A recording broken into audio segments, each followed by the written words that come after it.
Ryzen 7 9800X3D memang dinobatkan sebagai CPU gaming terkencang. Tapi gue bisa bilang, CPU Intel yang terbaru ini adalah CPU yang paling value untuk ukuran CPU high-end.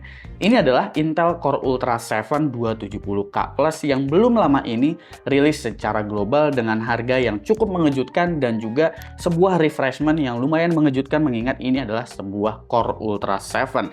Karena kali ini, Core Ultra 7 itu diberikan spesifikasi yang justru cukup identik dengan versi Core Ultra 9 285K. MSRP global dari CPU ini ada di angka $299 yang bikin secara global juga cukup mengejutkan mengingat spesifikasi dari Core Ultra 7 270K Plus itu cukup identik dengan Core Ultra 9-nya.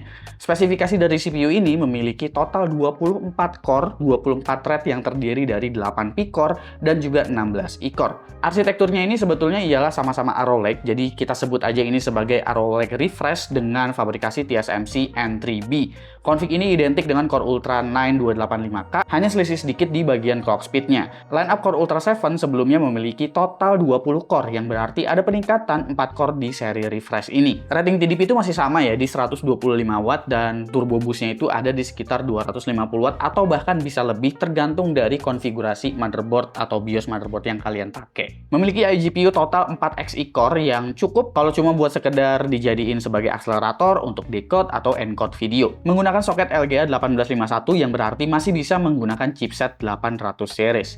Pertanyaannya, apakah ada motherboard baru dari Intel? Sebetulnya secara chipset itu Intel nggak mengeluarkan chipset baru, tapi beberapa vendor motherboard seperti Gigabyte misalnya itu mengeluarkan tipe motherboard baru dengan chipset yang sama. Contohnya kayak yang ada di sebelah gue ini, yaitu adalah Z890 Aorus Elite Duo X, yang sebetulnya ini bukan kebiasaan Gigabyte untuk merilis motherboard high-end dengan 2 slot memori di seri Elite. Dan sebetulnya Gigabyte juga udah punya motherboard high-end yang total slot RAM-nya itu memang cuma ada 2, yaitu di versi Aorus Tachyon. Kenapa sih motherboard high-end kayak begini itu slot memorinya cuma ada 2? Biasanya motherboard seperti ini justru ditujukan untuk para entusias overclocking yang ingin bereksperimen dan mengejar speed memori kencang. Jadi justru Aorus Elite Duo X ialah versi sedikit hematnya dari versi Tachyon yang emang sebelumnya udah sempat memecahkan rekor overclocking memori. Tapi dari segi I/O dan juga fitur, ini sebetulnya motherboard masih layak juga lah untuk dipakai harian, nggak cuma dipakai untuk balapan overclocking aja.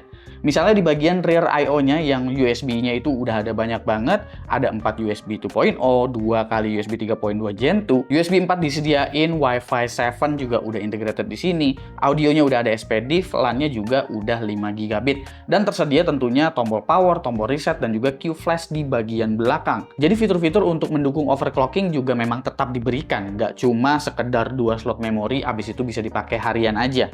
Di sini juga kayak misalkan LED debug itu udah disediain di bagian dalam. Dan yang menarik juga ini kalau kita ngomonginnya untuk kebutuhan daily, motherboard ini biarpun ditargetkan untuk kenceng-kencengan memori, tapi memang untuk kebutuhan harian masih lumayan oke karena di bagian slot SSD-nya aja itu totalnya ada 5 loh. Satu diantaranya itu adalah NVMe PCIe Gen 5 dan sisanya semuanya punya dukungan untuk NVMe PCIe Gen 4. Untuk bagian VRM udah jelas lah ini bakalan dikasih VRM yang proper banget karena memang ini motherboard ditargetkan untuk overclocking sebetulnya. Tapi selebihnya sebetulnya motherboard ini memiliki fitur yang kurang lebih sama seperti versi Aorus Elite sebelumnya yang punya 4 slot memori. Motherboard ini juga bakalan dijadikan testbed pada pengujian Intel Core Ultra 7 270K Plus gua. Jadi semua pengujiannya itu menggunakan motherboard yang satu ini. Dan untuk slot memori dari Duo X sendiri juga diklaim itu bisa mencapai 10.800 mega transfer per second untuk overclockingnya. Mungkin bisa lebih tentunya ya kalau misalkan menjalankan extreme overclocking karena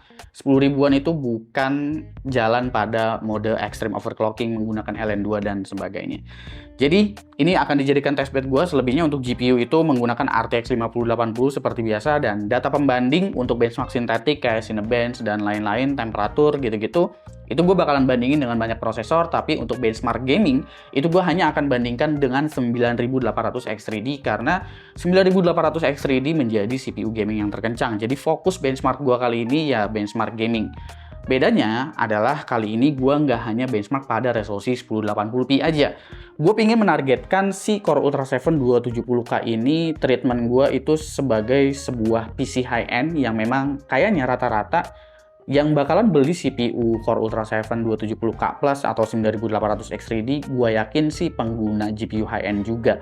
Yang umumnya rata-rata main gamenya itu nggak di resolusi 1080p. Jadi, pada kesempatan kali ini, gue akan sertakan benchmark pada resolusi 4K juga sebagai data pembanding antara 9800 X3D dan juga 270K+. Oke, kita bakalan mulai dari Cinebench R23 terlebih dahulu ya. Di sini gue menggunakan mode Intel Default Performance. Jadi ini preset yang sebetulnya dari Intel, tapi yang dioptimalkan untuk berjalan kencang turbo boost-nya. Nah, di sini Intel Core Ultra 7 270K Plus itu justru memiliki kemampuan multi-core yang bahkan di atas dari Core Ultra 9 285K, dan otomatis ini juga bakalan lebih kencang dari AMD Ryzen 9 9950X. Single core-nya juga kencang sekali, ada di sekitar 2400-an. Menandakan bahwa Core Ultra 7 kali ini memiliki performance uplift yang memang luar biasa kencang jika kita bandingkan dengan 265K ya, walaupun gue nggak ada datanya di sini untuk 265K. Nah, untuk CPU package power-nya, tapi ini bisa menjadi catatan penting untuk kalian yang udah berencana ingin membeli si Core Ultra 7 270K Plus, karena untuk peak-nya itu dia sempat spiking ke sekitar 320 watt saat gue menggunakan Intel Default Performance ini. Walaupun memang 320 watt itu dia nggak sustain ya, sustainnya tetap di sekitar 250-an watt, angka yang juga sama seperti Core Ultra 9 285K, jadi nggak lebih hemat dari si Core Ultra 9 285K sebetulnya. Tapi secara performance, ya sebetulnya akan lebih kencang sedikit dari 285K atau 9950X kalau di Ryzen. Yang menarik dari prosesor ini, si Core Ultra 7 270K Plus adalah di bagian CPU temperaturnya. Karena CPU temperaturnya, walaupun dia sempat spiking ke sekitar 300 watt lebih, dia tuh temperaturnya masih bisa kejaga di 80-an derajat Celcius dengan water cooling 360 mili. Bahkan temperatur idle-nya juga cukup adem di 36 derajat Celcius. Di sini gue bisa mendapatkan angka di sekitar 135 dari multi-core score dibagi dengan wattnya. Angka ini menunjukkan segi efisiensi dari prosesornya, yang menunjukkan di sini kalau Core Ultra 7 270K Plus sebetulnya nggak efisien-efisien amat prosesornya. Paling yang efisiennya bagus itu dari segi thermal, karena kita lihat tadi temperaturnya itu memang bisa kejaga dengan sangat baik. Kita langsung lompat aja ke gaming, karena fokus gue benchmarknya kali ini ya semuanya itu bakalan di benchmark gaming aja. Yang pertama adalah di Valorant pada resolusi 1080p. Ini kalau dibandingin sama 9800 X3D memang perbandingannya cukup jauh ya. 9800 X3D unggul bahkan lebih dari 100 FPS di sini jika kita bandingkan dengan Core Ultra 7 270K Plus dengan RTX 5080. Memang 9800 X3D itu cukup superior ya apabila kita mainin game untuk game-game kompetitif seperti Valorant ini. Lalu untuk game AAA seperti Cyberpunk 2077, di sini gue menggunakan preset high tanpa ray tracing, tanpa frame gain, tapi gue menggunakan DLSS karena biar resolusinya itu sebetulnya jauh lebih rendah untuk resolusi natifnya. Nah, AMD Ryzen 7 9800 X3D juga unggul lumayan jauh di sini karena selisihnya bisa 25 atau 26 FPS. Jadi Core Ultra 7 270K Plus itu masih memiliki rata-rata 176 FPS walaupun 1% minimum FPS-nya itu cukup tinggi di 140. Lalu selanjutnya ialah Shadow of the Tomb Raider, game yang cukup CPU bound kalau misalkan kita pakai preset high tanpa ray tracing, frame gain dan segala macamnya. Di sini menunjukkan juga kalau 9800 X3D memang akan kencang kalau di settingnya itu seperti ini, resolusinya rendah, apalagi pakai upscaler, terus nggak pakai ray tracing pula. Core Ultra 7 270K Plus di sini rata-rata FPS-nya ada di 278 dengan 1% minimum di 196, sementara 9800 X3D itu rata-rata FPS-nya ada di 358 dengan 1% minimum di 270. Game selanjutnya ialah Hogwarts Legacy. Di sini gue menggunakan preset high tanpa ray tracing dan frame gain, pastinya hanya DLSS saja. AMD Ryzen 7 9800 X3D dapat rata-rata di 212 FPS. Berbanding jauh dengan Core Ultra 7 270K Plus yang rata-rata FPS-nya ada di angka 160.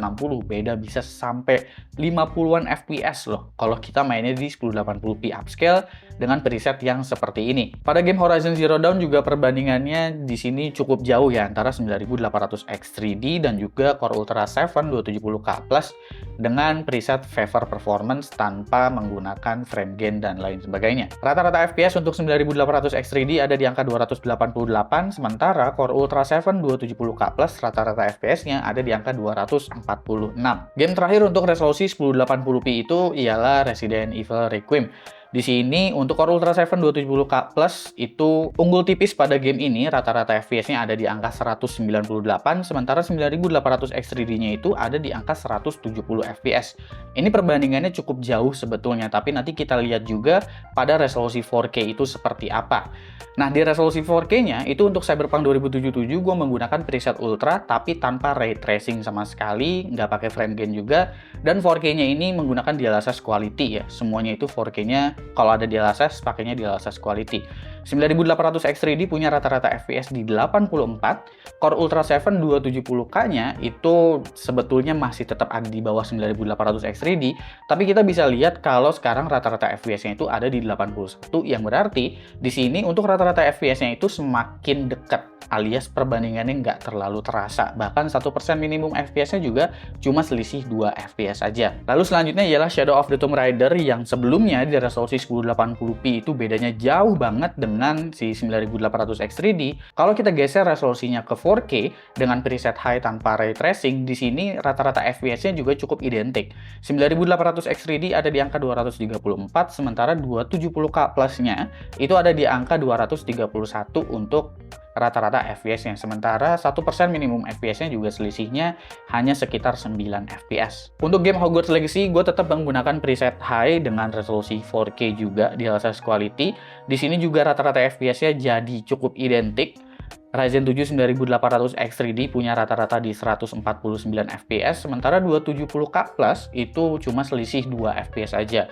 Yang menandakan kalau misalkan kita rakit PC menggunakan Ultra 7 270K Plus dan menggunakan RTX 5080 misalnya, yang notabene ini juga GPU memang capable untuk main game 4K, kayaknya 9800 X3D justru jadi nggak begitu kelihatan value. Game selanjutnya seperti Horizon Zero Dawn, di sini 9800 X3D masih unggul lumayan jauh ya, sekitar 9 atau 10 FPS. Nggak jauh-jauh banget sih sebetulnya, tapi 1% minimum FPS-nya itu cukup identik dengan Core Ultra 7 270K. Dan untuk RS9 di sini apabila kita menggunakan resolusi 4K dengan DLSS quality, preset high tanpa ray tracing dan juga frame gain, bahkan di sini rata-rata FPS-nya sekarang jadi sama antara 9800 X3D dan juga 270K Plus. Yang membedakan banget di 1% minimum FPS-nya, yang mana 9800 X3D masih tetap unggul sekitar 4 FPS. Kalau untuk gaming only, memang 9800 X3D itu bisa dibilang rata-rata unggul lah, baik itu 1080p ataupun